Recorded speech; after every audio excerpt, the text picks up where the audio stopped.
Hi friends, welcome back to my channel. ఈరోజు Apollo fish fry ఎలా చేసుకోవాలో చూద్దాం రండి.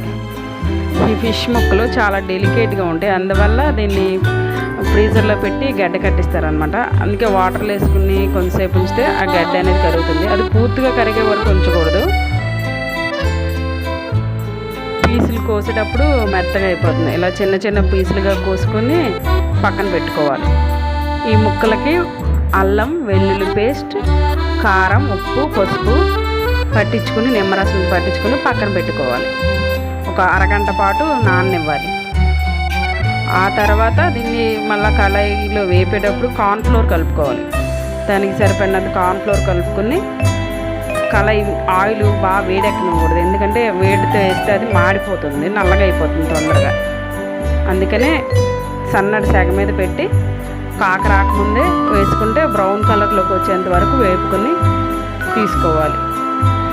అప్పుడు ముక్క అనేది స్మూత్గా ఉంటుంది. ఎక్కువ డ్రైగా వేపకూడదు. ఇది అవి బాగా వేపిన తర్వాత తీసుకునే ముందు దాంట్లో కరివేపాకు వేసుకుని వేపుకుని తీసిన తర్వాత దాంట్లో మసాలా పొడి కలుపుకుంటే సరిపోతుంది.